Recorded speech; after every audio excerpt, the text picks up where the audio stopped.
아멘. 오늘도 하나님 말씀을 통해서 우리에게 은혜를 주시고 그 받은 은혜의 말씀을 붙잡고 살아감으로 말씀을 살아 역사하고 열매를 맺는 귀한 경험이 있기를 주의 이름으로 축원합니다. 아멘. 할렐루야. 아멘. 창세기 강의 85번째 시간 하나님의 주권을 인정하는 신앙이라는 제목으로 말씀 나누기 원합니다.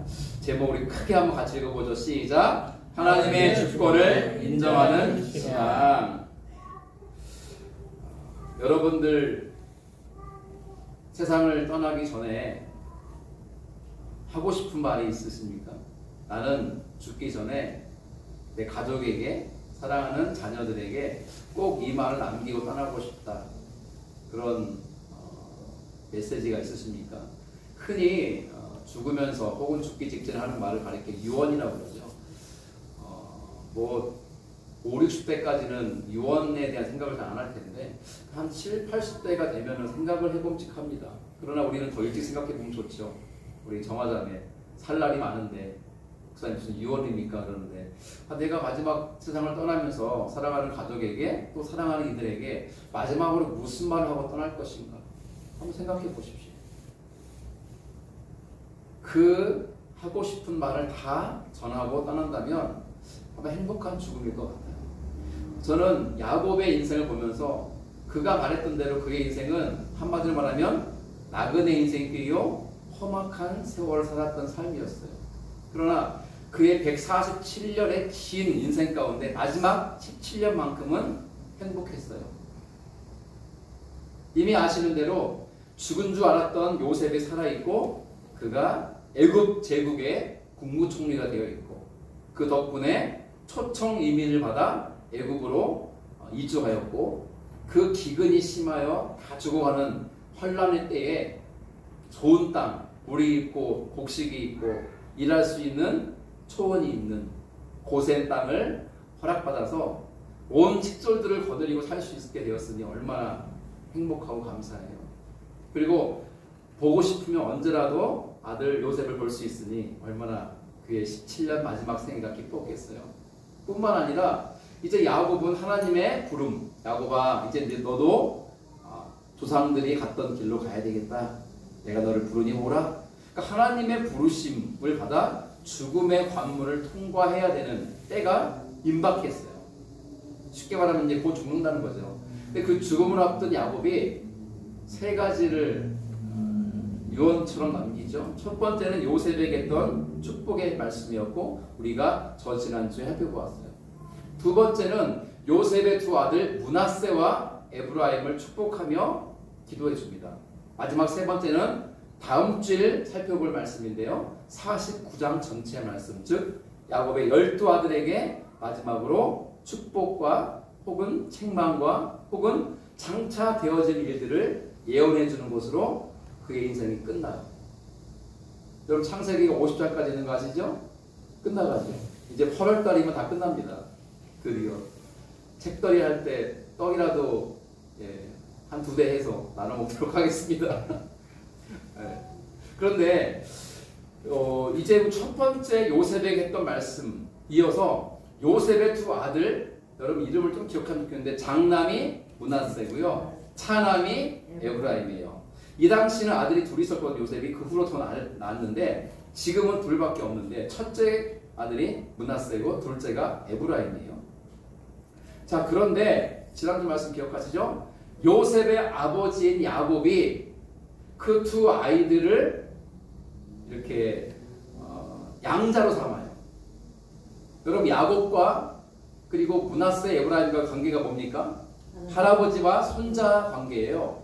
그런데 그냥 가만히 있어도 손자예요. 저절로 손자예요. 왜냐하면 자기 아들 요셉의 아들들이니까. 그런데 야곱은 손자들을 자기 양자로 법적으로 받아들여요.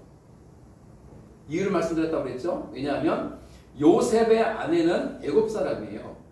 이 이스라엘 사람들이 이방인과 피가 섞인 거잖아요. 그러므로 요셉의 두 아들은 혼혈이에요. 혼혈. 정통성에서 문제가 생겼어요. 피로 인한 혈통에 문제가 생긴 거잖아요. 나중에 유산을 상속받거나 기업을 얻거나 무엇인가 가문과 이 집안에서 권리를 행사할 때 제한이 되는 거예요. 이게 중요합니다. 그것을 미연에 방지하고자 야곱이 둘 손자를 아들들로 입양하여 양자 삼아요. 그러면 아무 문제가 없죠. 두 번째는 이스라엘의 12지파의 온전성을 이루고 먼 훗날 가나안 땅을 다시 차지하러 돌아갔을 때에 땅을 분배할 때에 12지파가 골고루 땅을 분배받게 하다 보니까 므낫세와 에브라임이 12지파 속에 들어가야만 했습니다. 왜냐하면 레위 지파가 땅 분배에서 빠지고 요셉은 요셉 이름으로 지파성하지 않아요. 대신 요셉의 두 아들이 들어가는 거죠. 그러니까 레위와 요셉이 빠지면서 두 명이 빈 거잖아요. 그 자리에 에브라임과 므낫세가 들어가면서 12를 딱 채우는 거죠. 이러한 먼 안목에서 이스라엘 백성, 이스라엘 민족을 이루기 위한 하나님의 거룩하신 계획 가운데 야곱은 그렇게 일을 추진했습니다. 자, 그렇게 한 다음에 이제 야곱이 그래요. 요셉아, 네 두 아들 므낫세와 에브라임, 이제는 내 양자가 되었으니 내가 축복 기도를 좀 해주고 싶구나 하는 거예요. 요셉이 바라던 바죠. 자기의 두 아들을 아버지가 축복 기도 해주기를 바라는 마음으로 데려왔었잖아요. 그래서 오늘 보니까 요셉이 아버지에게 감사의 마음으로 땅에 엎드려 절합니다. 그럼 국무총리인 아들이 누구에게만 절할 수 있어요? 왕인 바로에게밖에 인사하지 않죠. 엎드려 절하는 거예요. 그러나 또 한 사람, 아버지에게는 엎드려 절할 수 있죠. 아들이니까. 감사의 표현을 합니다. 자, 그래서 오늘 13절에 보니까 오른손, 그러니까 요셉이 자기 오른손으로, 에브라임은 둘째 아들이에요. 둘째 아들을, 이스라엘은 아버지의 이름이죠. 아버지의 왼손을 향하게 하고, 요셉이 자기 왼손으로는 므낫세를, 장남을 아버지 이스라엘의 오른손을 향하게 하여 이끌어 그에 가까이 갔다. 이게 무슨 말인가 헷갈리는데 이거예요. 여러분들이 볼 때 이게 오른쪽이에요, 왼쪽이에요? 여러분들 볼 때는 왼쪽이죠? 그죠? 근데 저는 이게 오른손이에요. 왜? 여기 마주보고 있으니까. 그러면 아버지의 오른손으로 장남 므낫세를 안수하려면 므낫세를 어디에 세워야 돼요? 어디에? 왼쪽에 세워야죠. 여러분 이게 이해가 안 되면 설명할 길이 없습니다. 보세요. 정화자님 알겠어요? 아버지가 안수하며 축복 기도를 하는데 아버지의 오른손, 제 지금 오른손인데 여러분들 볼 때 왼쪽에 있잖아요. 오른손이 마주보고 있으니까. 그러면 요셉이 두 아들을 아버지 앞에 무릎 꿇리는데 아버지가 손을 딱 폈을 때 오른손이 머리에 닿도록 누구를 앉힌 거예요 지금? 므낫세를 앉힌 거예요. 장남을. 아버지의 오른손을 탁. 그리고 둘째 에브라임은 아버지의 왼손이 머리에 얹도록 둘 이렇게 무릎 꿇린 거예요. 여러분 오른손, 왼손 어떤 차이가 있을까요? 성경에서 특히 고대 사회에서의 오른손, 왼손의 이 방향은요 굉장히 중요했어요. 오른손은요 뭘 의미하냐? 능력, 권위, 은혜, 힘, 축복 이런 걸 상징해요. 오른손. 그래서 시편에 보면 주의 오른손으로 나를 안위하시나이다 그래. 주의 오른손으로 나를 붙드소서 기도한다. 왼손으로 잡아달라는 말은 성경에 하나도 없습니다. 오른손이요 오른손. 그러니까 오른손은 권위, 권세, 능력, 힘, 은혜, 축복 좋은 거 다 가지고 있는 게 오른손이에요. 그러면 요셉의 입장에서 아버지가 자기 아들을 두 명을 축복해 주는데 누구에게 아버지 오른손에 축복받게 하고 싶어요? 장남 므낫세를. 그래서 아버지가 오른손을 딱 내밀면 될 수 있도록 왼쪽에 세우고 둘째 에브라임은 아버지가 왼손으로 해야 되니까 오른쪽에 에브라임을 세운 거예요. 자, 그렇게 세웠습니다. 자, 14절. 그런데 이스라엘이 야곱이 오른손을 펴서 장남 므낫세 머리에 얹은 게 아니라 어떻게 했다고요? 차남 에브라임. 그러니까 어떻게 한 거예요? 손을 이렇게 하고 이렇게 어긋맞게 한 거예요. 어긋맞게 엇바꾸어서. 그러니까 X자 모양으로 이렇게 한 거예요. 여러분 기가 막히지 않아요? 여러분 사람이 안수기도 할 때 이렇게 하는 분을 본 적이 없어요. 저도 이렇게 한 적 없고 힘들어요 이렇게 얘기해주면.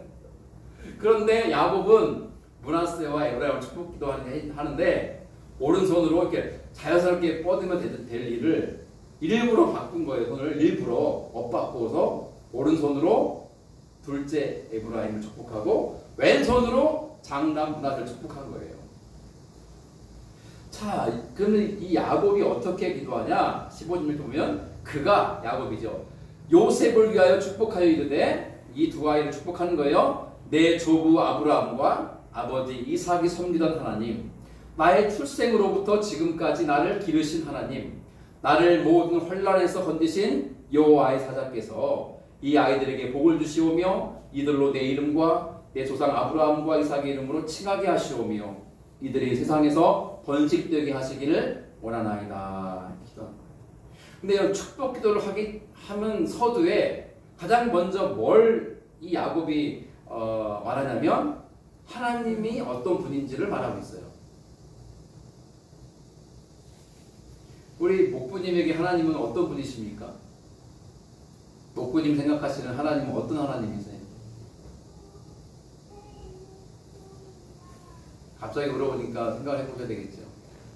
저는 뭐니 해도 사랑의 하나님이 참 좋아요. 나를 항상 사랑해주는 하나님. 그러니까 내 기도의 고백은 항상 그래요. 사랑의 하나님, 이렇게 사랑의 하나님. 나를 사랑하시는 하나님. 나를 끝까지 사랑하시는 하나님.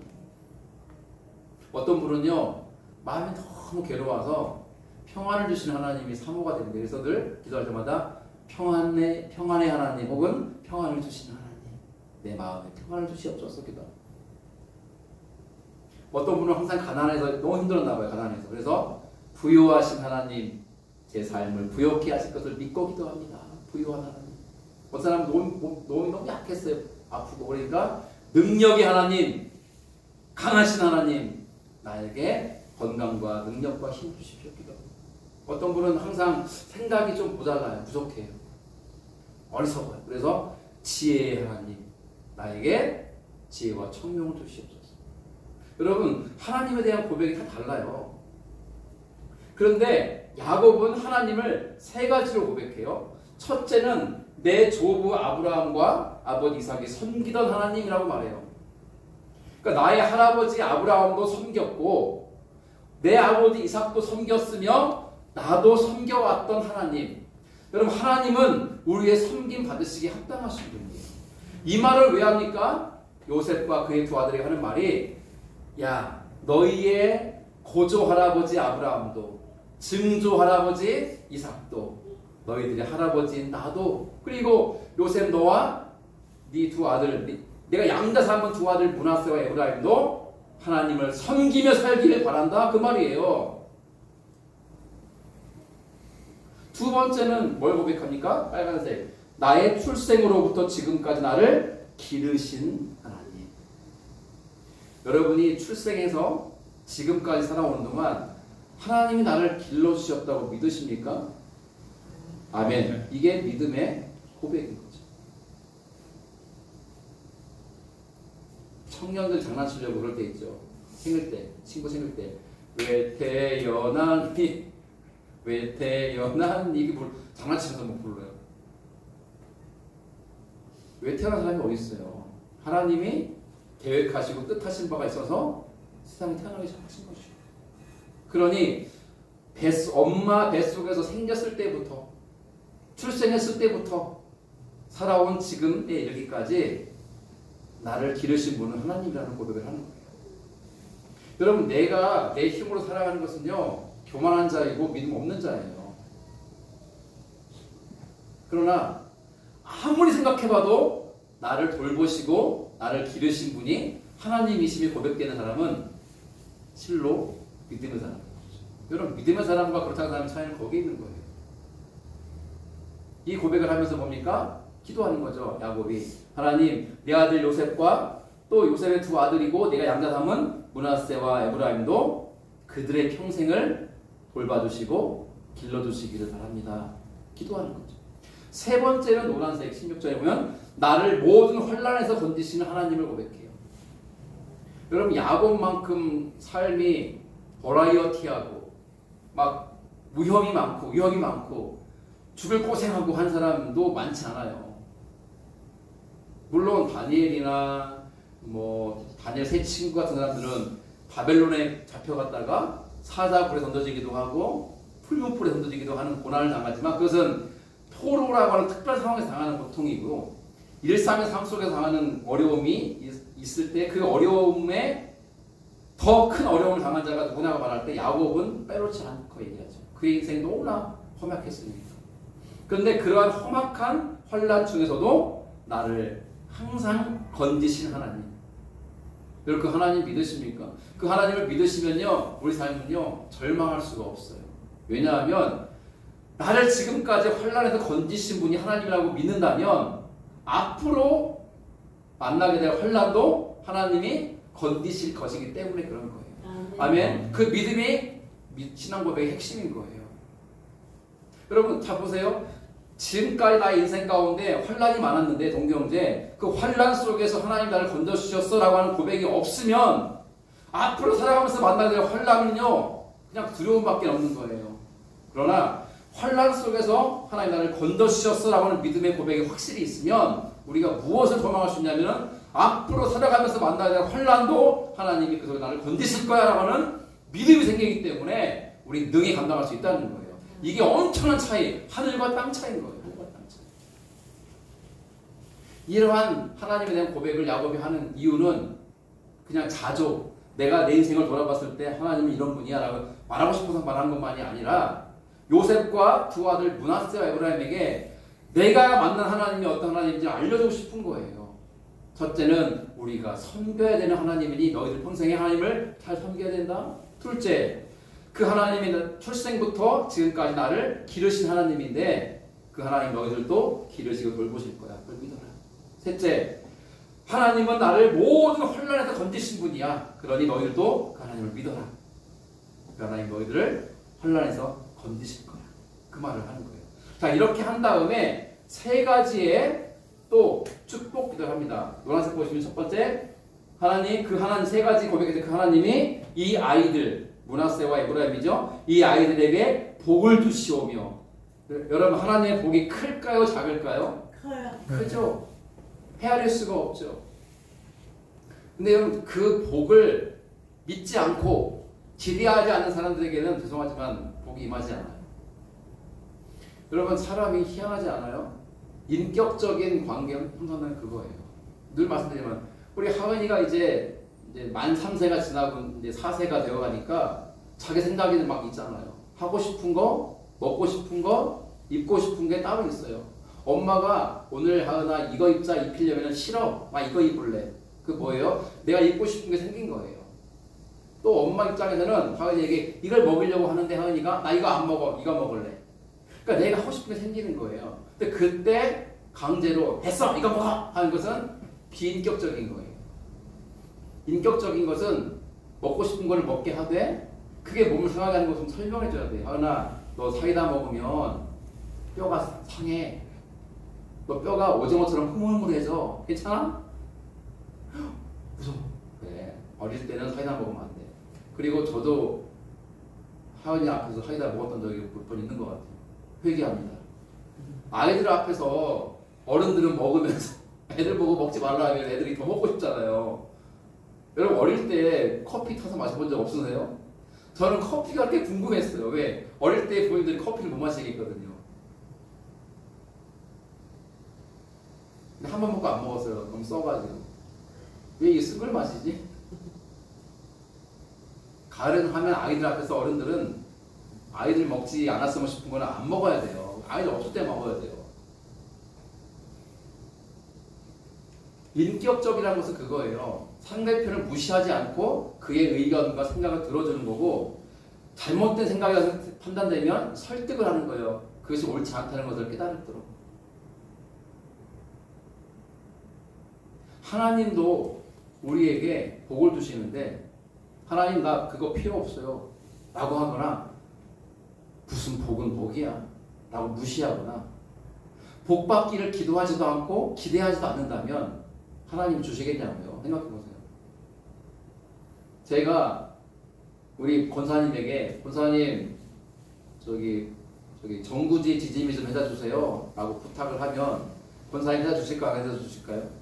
해다 주시겠지. 권사님 지짐이가 맛있거든요. 제가 부탁을 안 하는데 알아서 해오진 않으시잖아요. 부탁을 하는 게 중요해요. 부탁을 원한다니까. 아 저기 권 목사님 나 이번 주에 육개장 먹고 싶어요. 육개장 해주셨잖아요. 제가 먹고 싶다는 말을 해야 해주는. 남편들이 아내한테 이거 먹고 싶다는 말을 하면요, 아내들이 아 더운데 뭐 그런 걸 먹어 하면서도 하고 해줘요. 아니면 사다 주든지 자기가 하기 힘들면. 근데 생전가야 남편이 아내에게 이거 먹고 싶은 말을 하지 않으면 아내들은요 자기 먹고 싶은 거 하는 거예요. 무슨 말인지 알겠어요? 우리의 원하는 말을 말해야 상대방이 들어준다는 거예요. 아이들도 엄마한테 이거 갖고 싶어 저거 사줘라고 말을 하고 졸라야 사주잖아요. 마찬가지인 거예요. 이 아이가 아무것도 원하는 게 없는데 뭘 해줘요? 그냥 기본적인 거 해주겠지만. 우리가 하나님께 사모할 게 있어요. 그 중에 빼놓을 수 없는 것은 하나님 주시는 복이에요. 여러분들은 사모가 되지 않습니까? 저는 하나님 복 받고 싶은 사람이에요. 야곱의 인생 하나님 복 받는 게 꿈이었잖아요. 오죽하면 형을 속이고 아버지를 속이고 털 붙이고 가가지고 축복기도 받았겠어요. 야곱이 복 받고 싶어서. 진짜 하나님은 그런 야곱을 사랑하셨어요. 네가 내가 주는 것을 사랑하고 기대하고 원하는구나. 그 야곱이 므낫세와 에브라임에게 기도할 때 첫 번째가 그래요. 하나님 이 아이들에게 뭘 달라고요? 복을 주세요. 세상적인 복이 아니에요, 여러분. 하나님 주시는 복이에요. 둘째는 뭡니까? 빨간색 읽어볼게요. 시작. 이들로 내 이름과 내 조상 아브라함과 이삭의 이름으로 칭하게 하시오며. 무슨 말입니까? 아브라함과 이삭과 야곱, 이 하나님이 주신 약속의 가문의 사람으로 불려지게 달라는 거예요. 이 므낫세와 에브라임은 피가 섞였다고 그랬잖아요. 애굽 사람의 피가 섞였어요. 그러나 피는 비록 섞였을지언정 하나님의 언약 백성으로서의 하나님의 약속된 축복의 가문 속에 들어가게 해주십시오. 빠지지 않게 해주십시오. 기도하고 있잖아요. 마지막 세 번째 뭡니까? 노란색 시작. 이들이 세상에서 번식되게 하시길 원하나이다. 번식은 번성, 많은 후손을 낳고 큰 가문을 이루게 해주십시오. 기도하는 거예요. 자, 여기까지가 야곱이 므낫세와 에브라임을 축복하는 내용. 그래서 하나님에 대한 고백을 첫 번째 얘기해 있죠. 하나님을 섬겼으니 우리가 너희도 섬겨야 된다고 말했고, 두 번째는 하나님이 우리를 기르셨으니 너희들도 길러주실 것이다. 세 번째는 나를 환난에 건져주셨으니 너희 환난도 건져주실 것이다 라고 축복하면서 그 내용을 가지고 세 가지의 축복 기도를 하나씩 합니다. 자, 그런데 이렇게 진행이 돼요. 보세요. 요셉이 그 아버지가 오른손을 에브라임의 머리에 얹은 것을 보고 뭐 했다고요? 마음이 기뻐하지 않았다. 완화되어 있었지만 더 직결하면 기분 나빴다는 거예요. 짜증난 거예요. 지금 요새 마음이. 아 진짜 짜증나네. 아버지 그냥 손만 내밀면 오른손이 장남 므낫세의 머리에 딱 닿게 돼 있고 왼손은 에브라임에 딱 닿게 돼 있는데 굳이 손을 이렇게 어긋맞게 해가지고 이거 기도도 힘들지만 왜 오른손을 장남이 아닌 차남의 머리 위에 얹으셨냐고 화가 난 거예요. 지금 요셉이. 요셉도 화를 냈어요. 짜증난 거예요. 어떻게 합니까? 아버지의 손을 들어. 그러니까 아버지 손을 잡아가지고 들어 올린 거예요. 오른손을 므낫세에게 갖다 놓고 므낫세가 있던 왼손을 들어서 에브라임에 앉히게. 이거를 이렇게 바꾸려고 손 잡아가지고 움직이려고 하는 거예요. 그때 18절 이렇게 말합니다. 18절 읽어보죠. 시작. 그의 아버지에게 이르되 아버지여 그리 마옵소서 이는 장자이니 오른손을 그의 머리에 얹소서 하였으나. 요셉이 원성이 높아졌어요. 아버지 주책이 주책. 치매입니까 치매? 왜 이러세요? 오른손을 잡고 딱 바꾸려고 하는 거예요. 말하면서 아버지 책망하는 거예요. 아버지 왜 이러세요? 아버지 지금 오른손을 얹은 아이가 장난이 아니고 차남이란 말이에요. 차남. 왜 이러세요 아버지? 바꾸려고 하는 거예요. 그때 야곱이 어떻게 반응하나 같이 읽습니다. 시작. 그의 아버지가 허락하지 아니하며 이르되 나도 안다 내 아들아 나도 안다. 그도 한 족속이 되며 그도 크게 되려니와 그의 아우가 그보다 큰 자가 되고 그의 자손이 여러 민족을 이루리라 하고. 아버지가 어떻게 말해요? 아이고 이거 미안하다고 생각, 내가 실수했구나. 아우 내가 치매가 왔나봐. 내 망령 들었나봐. 미안해. 막 이렇게 말한 게 아니에요. 나도 안다. 내 아들아, 나도 안다. 뭐 하는 거야? 손 놓으라는 거야. 손 놔라. 잡았으니까 아버지 손을. 놔라 이놈아. 내가 치매 걸린 줄 아냐 이놈아? 나는 지금 바로 하고 있다. 얘기하는 거야.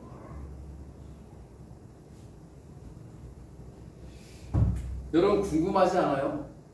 왜 야곱은 자기의 손자이면서 양자로 삼은 므낫세와 에브라임을 축복기도 해주는데 장남인 므낫세에게 자연스럽게 오른손을 얹고 차남 에브라임에게 왼손을 얹어서 기도해주면 참 좋겠는데 요셉이 그것을 바라고 위치를 시킨 거잖아요. 그런데 굳이 힘들게 손을 어긋맞게 해가지고 이렇게 해가지고 오른손을 에브라임에게 왼손을 므낫세에게 얹고 축복 기도를 해줬을까요? 왜 그랬을까요?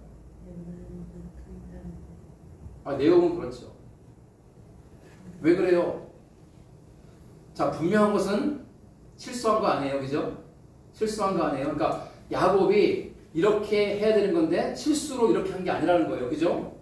감정적으로 그날 아침에 필링, 내 감정이 딱 보니까 에브라임이 더 이뻐 보여. 그래가지고 감정적으로 이렇게 해준 것도 아니에요.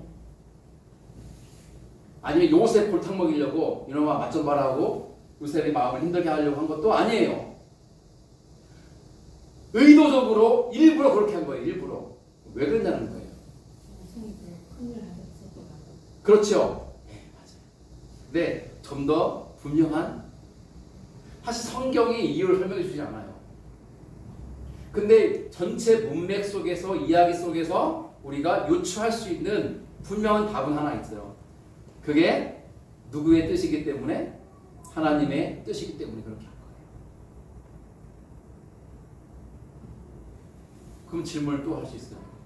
그러면 왜 하나님은 동생 에브라임을 므낫세보다 더 크고 강한 자가 되게 하시려고 한 걸까? 그렇잖아요. 기왕이면 형을 좀 크게 해주고 동생이 형을 따라가게 해주면 좋은데 동생이 더 큰 자가 되게 하리라. 근데 여러분 이 사건이 낯설지 않아요. 언제입니까? 창세기 25장으로 거슬러 갑시다. 읽어보죠. 여호와께서 그에게 이르시되 두 국민이 내 태중에 있구나. 두 민족이 내 복중에서부터 나누이리라. 이 족속이 저 족속보다 강하겠고 큰 자가 어린 자를 섬기리라 하셨더라.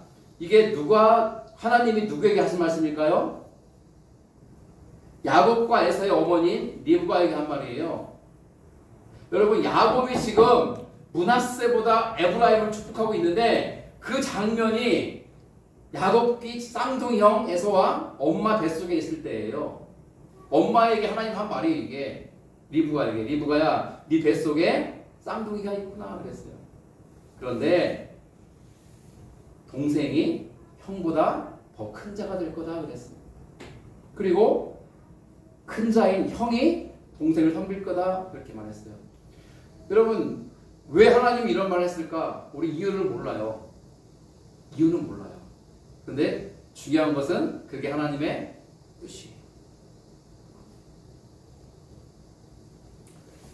예레미야서에 보면요 아주 흥미로운 사건이 하나 나옵니다. 어느 날 하나님이 예레미야에게 이렇게 말씀하세요. 예레미야야 저기 어디 가면은 토기장이가 있다. 그 집에 한번 가봐라 그래요. 그래서 예레미야가 하나님 지시하신 토기장이 집으로 갑니다. 그 집에 가가지고 보니까 토기장이가 진흙으로 이겨가지고 발판 돌려가지고 그릇을 만들더니 그 풀무에 넣어가지고 다 구워가지고 토기를 만들고 있는 거예요. 완성된 불에 구운 토기를 들더니 여기저기 보는 거예요. 보더니 갑자기 에이! 그러더니 가서 망치를 가지고 오더니 망치로 토기를 박살내 깨뜨리는 거예요. 토기장이가. 아니 그 예레미야 앞을 보고 있었거든요. 그때 하나님 이렇게 말씀하세요. 자 18장 6절 같이 읽죠. 시작. 여호와의 말씀이니라 이스라엘 족속아 이 토기장이가 하는 것 같이 내가 능히 너희에게 행하지 못하겠느냐? 이스라엘 족속아 진흙이 토기장이의 손에 있음 같이 너희가 내 손에 있느니라. 하나님이 이런 교훈을 주시려고 토기장이 집에 가보라는 거예요. 여러분, 토기의 주인은 누굽니까? 기분 나쁘십니까? 입을 닫고 계십니까? 여러분, 토기의 주인이 누구냐고요? 토기장이죠. 토기를 만든 사람이 토기장인데 그 토기의 주인은 토기를 만든 토기장이에요. 토기장이가 진흙을 이겨가지고 모양을 만든 다음에 불에 넣어 구웠어요. 그래서 구운 다음에 토기를 만들었는데 보니까 마음에 안 들어요. 던져서 깨뜨리든지 망치로 박살을 깨뜨리든지 깨뜨려 버렸어요. 근데 누가 그 사람이 가가지고 당신 왜 토기를 깨뜨리라고 말할 수 있어요? 없어요? 없어요. 왜? 토기는 토기장이의 것이니까. 그걸 보여준 거예요. 예레미야에게 하나님이 보게 하라고. 그러면서 이스라엘 백성에게 가서 전해라. 토기장이가 토기를 어떻게 하는 것은 주인이 토기장이 마음인 것처럼 너희의 주인은 나이니 내가 너희에 대해서 어떻게 하든지 너희는 상관할 거 아니다라는 거예요. 여러분, 토기를 만든 다음에 그 토기를 이뻐하면서 용도에 맞게 잘 쓸 수도 있고요. 마음에 안 들 때는 박살을 낼 수도 있는 게 주인 마음인 거예요. 그러면 우리 인생이 왜 이 모양 이 꼴입니까? 라고 하나님께 말할 수 있어요? 없어요? 없어요. 왜 나는 이런 가정에서 태어났습니까? 라고 불평할 수도 없어요. 나는 왜 생김새가 이 모양입니까? 말할 수 없어요. 나는 왜 지식적으로 능력적으로 이렇게 안 됩니까? 라고 말할 수 없어요. 그저 우리는 우리를 만드시고 세상에 보내신 주인이신 창조주 하나님의 뜻대로 살면 돼요. 그게 뭡니까? 우리 주어진 일상에 충실하는 거예요. 여러분, 하나님은 우리가 성공하기를 기대하는 게 아니에요. 저도 뒤늦게 알았어요. 야, 유 목사야, 난 네가 목회 성공했으면 좋겠다. 하나님 바라시는 건 그건 아닌 것 같아요.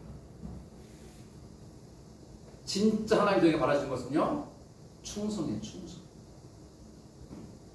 난 네가 내 뜻에 충성했으면 좋겠다. 우리는 왜 하나님이 장남인 므낫세가 아니고 차남인 에브라임을 더 축복했는지를 몰라요.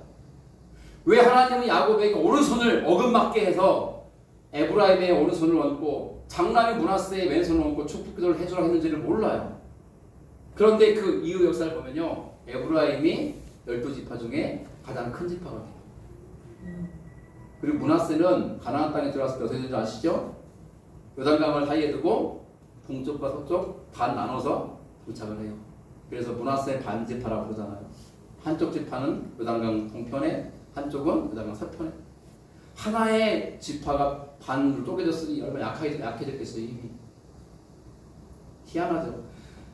사실 우리는 몰라요. 왜 그런지. 그냥 하나님의 마음이에요, 그거는. 우리가 할 일은 뭐냐? 하나님 마음대로 하세요가 아니에요.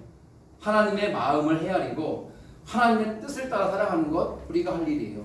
저는 성경에 안 나오지만 이렇게 기대합니다. 이렇게 생각을 해보는 거예요. 만약에 므낫세가 형이잖아요. 장남인 므낫세가 할아버지가 자기를 양다로 삼았으니까 이제 아버지, 자기 이제 두 번째 아버지인 야곱, 할아버지이자 아버지인 야곱이 축복하는데 자기보다 동생을 더 축복해. 나 기분 나빠. 진짜 기분 나빠. 그렇게 하고 원망 불평하고 살았으면 므낫세의 인생은요, 그저 그런 인생은 끝났을 거예요.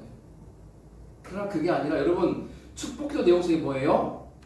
이 둘 다 큰 민족이 될 것이다 그랬어요. 그죠? 그러나 아우가 형보다 더 크게 될 것이다 그런 거예요. 뒤에 있는 거에 초점 두는 게 아니라 앞에 일을 초점 둬보세요. 둘 다 크게 될 것이다. 나도 크게 되는 거네. 하나님, 저를 크게 써주세요. 그 하나님의 주권, 하나님의 뜻에 순복하고 순종하고 뜻을 따라 충성스럽게 살아갔다면 므낫세는요, 정말 하나님 보시기에 쓰임받고 멋진 인생 되었을 것이고 그의 후손을 통해서 큰 민족이 이루어졌을 거예요. 오늘 우리에게 마지막 주는 교훈은 무엇일까요?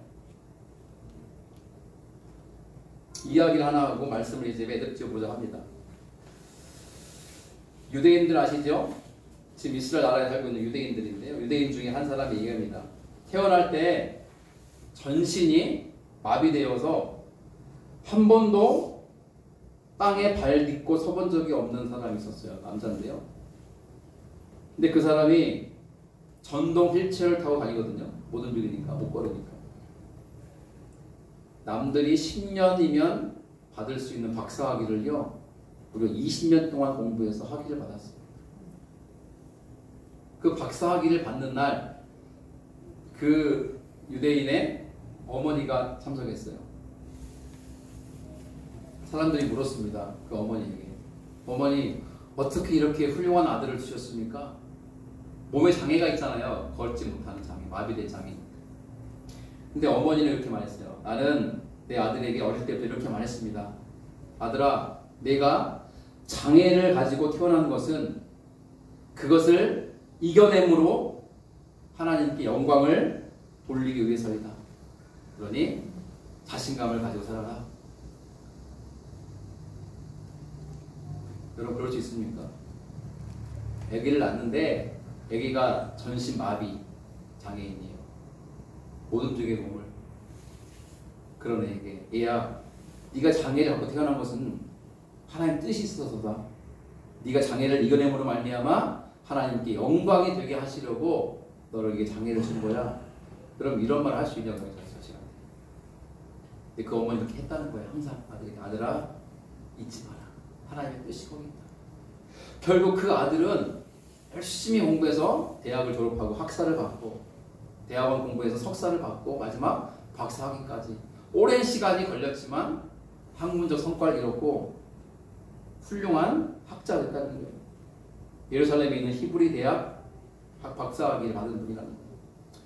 전 여러분들 이렇게 말하고 싶어요. 저나 여러분들이나 하나님이 뜻하지 않아서 세상에 온 사람은 아무도 없어요. 비록 엄마 아빠가 야, 나 너 안 가지려고 했는데 실수로 널 가졌단다? 라고 말할 수도 있어요. 그죠? 그럴 수도 있잖아요. 그런데 부모님은 혹시 실수로 나를 갖고 나를 낳는지는 모르지만 하나님은 나를 실수로 세상에 보내신 적이 없다는 거예요. 그럼 마지막 말씀을 잘 기억하세요. 하나님은 우리를 사랑하셔서 하나님의 뜻과 계획이 있으시기에 우리를 세상에 보내신 줄로 믿습니다. 아멘. 그거를 믿음으로 붙잡으세요. 제발 다른 사람과 비교하고 그거로 인해 원망하고 불평하지 마시고 주어진 데의 삶의 모습을 감사히 여기면서 주신 일상에 충실하십시오. 그러면 하나님은 그 충실하게 살아가는 저와 여러분들을 기뻐하실 거예요. 그리고 하나님의 목적과 하나님의 뜻을 따라 우리를 귀하게 사용하실 줄로 믿습니다. 그런 은혜가 있기를 주의 이름으로 축원합니다. 아멘. 자, 이제